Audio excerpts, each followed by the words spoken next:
আসসালামু আলাইকুম সবাইকে, আশা করি সবাই ভালো আছেন। যারা আমার এনসিএল টি-20 টুর্নামেন্টের সেরা একাদশের প্রথম পার্টটা দেখেছেন, তারা কিন্তু বুঝেই গেছেন ইতিমধ্যেই যে প্রথম ৬ জনের নাম ইতিমধ্যেই আমরা ফিক্স করে ফেলেছিলাম। মূলত ব্যাটিং অর্ডারের জায়গাটা ধরে ৬ জন ব্যাটার যারা এই টুর্নামেন্টের সেরা একাদশে থাকাটা ডিজার্ভ করেন সেই বিষয়টা নিয়ে আমরা আলোচনা করেছি, সেই বিষয়টা আমরা নির্ধারণ করেছি। এবারে পরবর্তী যে ৫টা স্টেপ আছে সেটা নিয়েই পার্ট 2-তে আপনাদের সঙ্গে যুক্ত হয়ে গেলাম আরও একটা ভিডিও নিয়ে। যারা যারা এখনো দেখেননি, আমার মনে হয় পার্ট 1টা দেখে আসতে পারেন, তাহলে আপনাদের ওভারঅল আলোচনাটা বুঝতে অনুধাবন করতে খানিকটা সুবিধা হতে পারে এবং কোন লজিকে আমরা ক্রিকেটারগুলোকে সিলেক্ট করেছি এবারে এনসিএল এর সেরা একাদশের জন্য সেই বিষয়টার ব্যাপারেও একটা পরিষ্কার ধারণা আপনাদের হয়ে যাবে। একটুখানি যদি রিক্যাপ করতে চাই তাহলে প্রথমে বলে নেওয়া ভালো, আমরা যে টপ 6টা সিলেক্ট করেছিলাম সেখানে ওপেনিং স্লটে মাহমুদুল হাসান জয় ছিলেন, তার সঙ্গী ছিলেন হাবিবুর রহমান সোহান। ৩ নম্বরে রেখেছিলাম ইনামুল হক বিজয়কে, ৪ নম্বরে ইয়াসির আলী রাব্বিকে, ৫ নম্বরে নাসির হোসেনকে এবং ৬ নম্বরে আকবর আলীকে আমরা রেখেছিলাম উইকেট কিপার ব্যাটার হিসেবে। এবারে ৭ নম্বরে আসি, সেই জায়গাটায় আমার কাছে মনে হয় যে এই দলটা একটা অলরাউন্ডার ডিজার্ভ করে এবং এই টুর্নামেন্টে বেশ কিছু ভালো অলরাউন্ড পারফরমেন্সেস আমরা দেখেছি, যার মধ্যে একজন ছিলেন সাব্বির হোসেন, যিনি কিনা রাজশাহী দলটার ক্যাপ্টেন হয়েছিলেন নাজমুল হোসেন শান্তর অনুপস্থিতিতে। ওপেনিং স্লটে ব্যাট করার পাশাপাশি তিনি মূলত তার স্লো মিডিয়াম পেস বোলিং দিয়েও বেশ তাক লাগানো পারফরমেন্স দিয়েছেন। দু একটা ম্যাচে খুব ভালো বোলিং করেছেন, সাধারণত ইকোনমিটা খুব ভালো রেখেছেন এবং উইকেটের যে কন্ডিশন ছিল সিলেটের সেই জায়গাটাতে আসলে খুব এফেক্টিভ তিনি হয়েছিলেন তার ওই স্লো মিডিয়াম পেস দিয়ে, তার অ্যাকিউরেসি দিয়ে এবং চেঞ্জ অফ পেস দিয়ে। তবে যেহেতু তিনি মূলত রানগুলো পেয়েছেন ওপেনিং স্লটে, তাকে আমি আসলে ৭ নম্বরে রাখতে চাচ্ছি না। জিয়াউর রহমান আরও একজন কন্টেন্ডার হতে পারেন আসলে, যাকে আমরা এই জায়গাটায় চিন্তা করতে পারি, যিনি বল হাতে ব্যাট হাতে ভালো পারফর্ম করেছেন খুলনা দলটার হয়ে। যদিও ব্যাট হাতে খুব একটা বেশি রান তার নেই, ৬০-৭০-এর মতো তিনি রান ওভারঅল করেছেন, তবে দুটো ইম্প্যাক্টফুল ইনিংস তার মধ্যে ছিল, যখন প্রয়োজন তখন কিন্তু তিনি পারফর্ম করেছেন মোর অফেন দেন নট। এবং বল হাতে জিয়াউর রহমান অসাধারণ ছিলেন এবং একটা পর্যায়ে খুলনার ক্যাপ্টেন মোহাম্মদ মিথুন এই জিয়াকে কিন্তু রীতিমতো একজন ডেথ ওভার স্পেশালিস্ট হিসেবে কাজে লাগানোর চেষ্টা করেছেন। তো জিয়াউর রহমান আছেন, আমরা সাব্বির হোসেনের কথাও বলেছি, তবে আমার কাছে মনে হয় যিনি যোগ্য একজন ব্যক্তি হতে পারেন এই জায়গাটার জন্য সেটা হচ্ছে মোসাদ্দেক হোসেন সৈকত। মোসাদ্দেক হোসেন সৈকত বোলিংয়ে ব্যাটিংয়ে দুদিক থেকেই অসাধারণ পারফর্ম করেছেন, তিনি খুব ভালো ফর্মে আছেন এই পুরো বছরটায়। আপনারা Dhaka premier division cricket league 50 over ফরম্যাটটা যদি খেয়াল করেন সেখানেও কিন্তু তিনি প্লেয়ার অফ দ্য টুর্নামেন্ট হয়েছিলেন, অনেক উইকেট পেয়েছেন, অনেক রান পেয়েছেন এবং তারপর যখন এনসিএল টি-20টা আসলো সেখানেও কিন্তু তিনি ঢাকার রিপ্রেজেন্টেটিভ হিসেবে দুর্দান্ত পারফর্ম করেছেন বল হাতে ব্যাট হাতে। এবং মোসাদ্দেকের এই ইম্প্যাক্টফুল পারফরমেন্সের জন্য আমার কাছে মনে হয় তিনি নাম্বার 7 স্লটটা ডিজার্ভ করেন এই দলটায়। মোসাদ্দেক সৈকত আমাদের এই দলটায় নাম্বার 7-এ চলে আসতে পারেন। এরপর 8, 9, 10, 11 এই 4টা পজিশনে মূলত 4জন বোলারেরই থাকার কথা, তবে নাম্বার 8-এ যাকে আমি রাখছি তাকে আমি নাম্বার 7 থেকে সরিয়ে 8-এ নিয়ে এসেছি, তার নাম জিয়াউর রহমান। আমার কাছে মনে হয় স্পিনার ডমিনেটেড এই টুর্নামেন্টটায় আমরা খুব বেশি আসলে ফাস্ট বোলার নিয়ে আসার সুযোগই পাবো না, সুতরাং একমাত্র পেস বোলার যদি আমাদের এই 11-এ রাখতে চাই সেখানে জিয়াউর রহমানকে রাখতে হবে।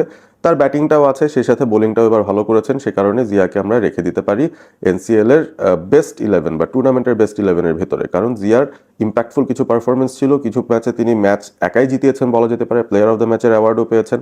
সুতরাং 8 নম্বরে আমাদের একমাত্র পেসার যিনি ব্যাটিংটাও করতে পারেন তিনি হচ্ছেন জিয়াউর রহমান। 9, 10, 11 এই 3টা পজিশনে খুব একটা বেশি আসলে আলোচনার সুযোগ নেই, কারণ বোলিংয়ের টপ চার্টসগুলো যদি দেখেন, হাইয়েস্ট উইকেট টেকারদের তালিকাটা যদি দেখেন সেখানে দেখলেই বুঝে যাবেন যে কোন 3জন এখানে আসলে ডিজার্ভ করেন। তাদের মধ্যে 2জন বাহাতি স্পিনার আছেন, একজন মিস্ট্রি স্পিনার আছেন। আবু হাশিম রংপুরের, তিনি এই পুরো টুর্নামেন্টের সবচেয়ে ইকোনমিক্যাল বোলিং করেছেন, 5-এর নিচে ইকোনমিতে আবু হাশিম বল করেছেন। এই পুরো টুর্নামেন্টে এখনো পর্যন্ত দ্বিতীয় সর্বোচ্চ উইকেট সংগ্রাহক তিনি এবং দুর্দান্ত বোলিং করেছেন ওভারঅল। তার এই উত্থানটা আসলে দেখার মতো, তার বোলিংয়ের যে স্কিলটা তিনি দেখিয়েছেন, যেখানে তিনি খুবই টাইট লাইনের লেন্থে বল করেন এবং খুব কুইকলি ছোট একটা স্টেপ, একটা দুটো স্টেপ নিয়ে তিনি তার স্পিনটা করেন। তার আইডলকে জিজ্ঞেস করা হয়েছিল, তিনি কিন্তু বলেছেন যে তার আইডল হচ্ছেন রবীন্দ্র জাদেজা।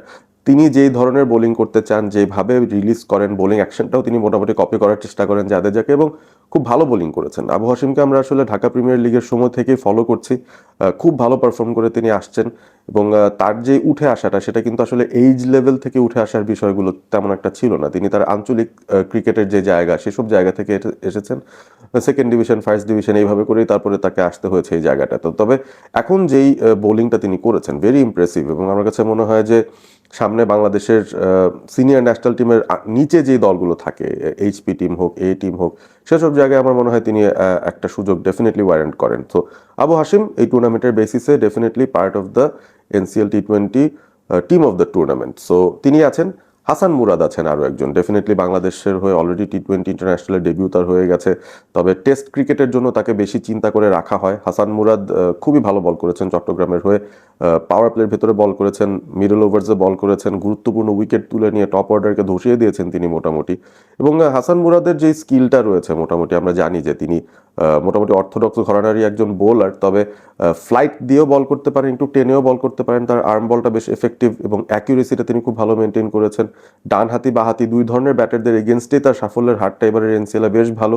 সুতরাং তার আমরা জানতাম তার ট্যালেন্ট আছে, ট্যালেন্টটা প্রস্ফুটিত হতে কতদিন লাগে অপেক্ষায় ছিলাম, ফাইনালি কিন্তু সেটা চোখের সামনে দেখতে পাচ্ছি। এবারের এনসিএল এর টপ উইকেট টেকার এখনো পর্যন্ত তিনি। ফাইনালি গিয়ে কি হবে জানি না, হয়তো আবু হাশিম তাকে পেরিয়ে সামনে চলে যেতে পারেন, তবে হাসান মুরাদ আমার কাছে মনে হয় যে ডেফিনেটলি টিম অফ দ্য টুর্নামেন্টে এই মৌসুমের জন্য ডিজার্ভ করেন এই দলটায় থাকা। এবং আরও একজন যিনি আছেন তার নাম মোহাম্মদ রুবেল। অনেকেই হয়তো তাকে চেনেন না সেভাবে, তবে মোহাম্মদ রুবেল ইতিমধ্যেই নাম কুড়িয়ে ফেলেছেন, ডোমেস্টিক সার্কিটে নাম কুড়িয়ে ফেলেছেন এবং তিনিও কিন্তু আঞ্চলিক ক্রিকেটেরই একজন প্রোডাক্ট।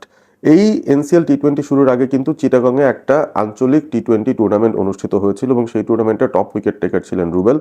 এবং সেই সাথে আমার কাছে মনে হয় যে তিনি অন্যরকম একজন প্রতিভা। সাধারণত তাকে অফ স্পিনার হিসেবে তকমা দেওয়া হয়েছে, তিনি মূলত অফ স্পিন করেন, ব্যাপারটা এরকম, তার বোলিং অ্যাকশনটা সাধারণত ওরকম লাগে দেখতে, তবে তিনি ক্যারাম বল দিতে পারেন, তিনি কুইকার ধরনের আর্মের সঙ্গে ঢুকে যায় এই ধরনের বল করতে পারেন, সিম আপ বল করতে পারেন, তারপরে হচ্ছে লেগ স্পিন অ্যাকশনে বল বেরিয়ে যাচ্ছে এই ধরনের বোলিং কিন্তু করতে পারেন। সুতরাং তার ভ্যারিয়েশন প্রচুর এবং সেই সাথে একটা বিষয় আমরা নোটিস করেছি তার ব্যাপারে, তার যেহেতু উচ্চতাটা একটু কম, তিনি কিন্তু এই ধরনের উইকেটের জন্য যেখানে খানিকটা লো বাউন্স হতে পারে এই টাইপের উইকেটের জন্য খুবই আইডিয়াল।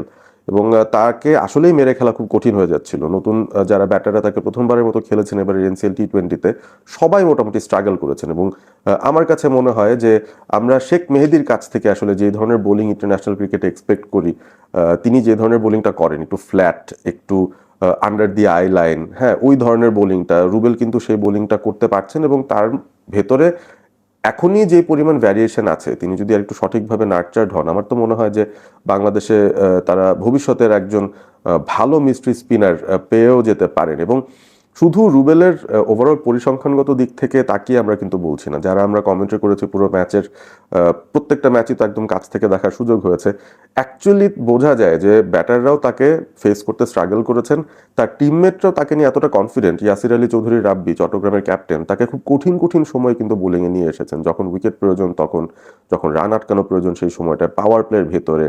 সো তার উপর কিন্তু অগাধ বিশ্বাস রাখা শুরু করেছেন, ট্রাস্ট করা শুরু করেছেন তার টিমমেটসরা, যেটা তার ট্যালেন্টের একটা টেস্টিমেন্ট বা তার ট্যালেন্টের একটা রেজাল্ট, যে তিনি ভালো ট্যালেন্ট বলেই সবাই তাকে প্রশংসা করছে, সবাই তার উপর বিশ্বাস রাখছে যে তিনি আসলে ভালো কিছু করে দেখাবেন এবং করে দেখিয়েছেনও। এখনো পর্যন্ত রুবেল এই এনসিএল টি-20-র থার্ড হাইয়েস্ট উইকেট টেকার এবং এই টিম অফ দ্য টুর্নামেন্টের যোগ্য একজন দাবিদার। সো ওভারঅল আমরা কিন্তু র্যাপ আপ করে ফেলেছি, আমাদের বেস্ট ইলেভেনটা সামনে অলরেডি পেয়ে গিয়েছি।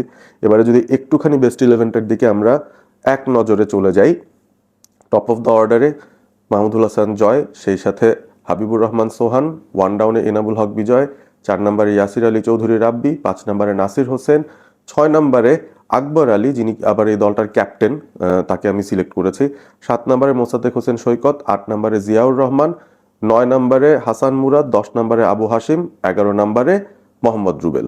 সো এই হচ্ছে আমার ধারণা মতে এনসিএল টি-20 2025-এর টিম অফ দ্য টুর্নামেন্ট। এবং এছাড়া আরও কিছু অনারেবল মেনশনস আছে যাদের কথা আমি পার্ট 1-এও মেনশন করেছিলাম, বিশেষ করে ব্যাটিংয়ের জায়গাটাতে কিছু অপশনস আসলে ছিল যারা ভালো পারফর্ম করেছেন, যাদেরকে অবশ্যই মেনশন করা উচিত। সাদমানের কথা বলেছিলাম, সৌম্যর কথা বলেছিলাম, এই দুজন তো আছেনই। আফিফ হোসেন ধ্রুব, তিনি ভালো করেছেন। মাহফিজুল রবিন খুবই ভালো ব্যাটিং করেছেন ঢাকা মেট্রোর হয়ে টপ অফ দ্য অর্ডারে, তার ব্যাটিংটা বেশ ইমপ্রেসিভ ছিল। এবং সেই সাথে যদি আপনি আরিফুল ইসলামের কথা বলেন, তিনিও কিন্তু ভালো করেছেন, বেশ ভালো ব্যাটিং তার ছিল, দু একটা ম্যাচে পারফর্ম করেছেন। ফজলে মাহমুদ রাব্বি সিনিয়র ক্যাম্পেইনার, অবশ্যই একটা তুলনামূলকভাবে উইকার দলে ছিলেন বরিশালের, তারপরেও ওই দলে থেকেও রাউন্ড রবিন পর্বে তার দল বাদ পড়ে গেছে, তারপরেও কিন্তু তিনি 200-র উপর রান করেছেন, সুতরাং সেই জায়গাটাতে তার একটা ইম্প্যাক্ট আমরা লক্ষ্য করেছি। Shahadat Hossain Dipu was very impressive. আমার মনে হয় যে একটু আনফেয়ার যে তিনি আসলে টিম অফ দ্য টুর্নামেন্টে জায়গা পাননি, বাট শাহাদাত দীপু আমার মনে হয় আর একটা দুটো ইম্প্যাক্টফুল ইনিংস যদি খেলতে পারতেন তাহলে ভালো হতো, কারণ তার শুরুটা দারুণ হয়েছিল, শেষের দিকে গিয়ে আসলে তিনি সেভাবে মেলে ধরতে পারেননি নিজেকে বা সেট হয়ে আউট হয়ে গেছেন, এই ধরনের সিচুয়েশন হয়েছে। মমিনুল হকের অ্যাপ্রিসিয়েশনটা আপনার করতে হবে, জয়ের পার্টনার হিসেবে চট্টগ্রামকে বেশ কয়েকবার একটা ফ্লাইং স্টার্ট এনে দিয়েছেন, কয়েকটা বেশ ভালো নক তিনি খেলেছেন। Sheikh Parvez Jibon as a bowler very impressive. আমার কাছে মনে হয় যে এই অফ স্পিনারটাকে আমরা নার্চার করতে পারি ভবিষ্যতের জন্য। তিনিও বেশ ভালো করেছেন খুলনার হয়ে। সেই সাথে ইরফান শুক্কুর, তিনি অবশ্যই আকবর আলীর সাথে তাকে আমি কন্টেনশনে রেখেছিলাম, যদিও শেষ পর্যন্ত আকবরকে পিক করেছি, বাট ইরফানের স্পিরিট, তার ব্যাটিং অ্যাবিলিটি সবকিছু তিনি এবারের এনসিএলে দেখিয়েছেন। সেই সাথে আমরা যদি বলি পেসারদের মধ্যে যদি পিওরলি চিন্তা করি, কোনো ভালো পেসার কিন্তু আমরা আনতেই পারিনি লিস্টের মধ্যে। তারপরে বলবো অনারেবল মেনশন আলাউদ্দিন বাবুকে, কারণ রংপুরের এই পেস বোলার একটা অন্তত পার্টিকুলার ম্যাচে 5 উইকেট পেয়েছেন, যেটা এবারের এনসিএল এর একমাত্র 5 উইকেট হল। সো সেই হিসাবে তাকেও আমরা রেসপেক্টফুলি একটা অনারেবল মেনশন দিচ্ছি, এবং সেই সাথে ঢাকার রিপন মণ্ডলকে আমরা সেই জায়গাটায় ধরতে পারি, যিনি কিনা ওভারঅল এই টুর্নামেন্টে মোটামুটি একটা ডিসেন্ট পারফরমেন্স দিয়েছেন কঠিন কন্ডিশনে বল করে। তো যাই হোক, এই হচ্ছে আমার team of the tournament, the 11, এবং সেই সাথে যে অনারেবল মেনশনগুলো করেছি। কাদেরকে বাদ দিলাম, কাদের জায়গায় কে থাকলে ভালো হতো, আপনার মতে এনসিএল এর টুর্নামেন্ট সেরার যে একাদশটা আমি বানিয়েছি সেই দলটা মধ্যে কারা বাদ পড়েছেন বা কাদের পারফরমেন্স আপনাদেরকে সবচেয়ে বেশি ইমপ্রেস করেছে সেটা জানিয়ে দিন। আপনাদের ফেভারিট যেই 11টা রয়েছে সেটাও কমেন্ট করে জানিয়ে দিতে পারেন, এবং সেই সাথে সাবস্ক্রাইব করবেন অল স্পোর্ট এবিপি। ভিডিওটি ভালো লেগে থাকলে অবশ্যই বন্ধুদের সঙ্গে শেয়ার করবেন। ভালো থাকবেন সবাই।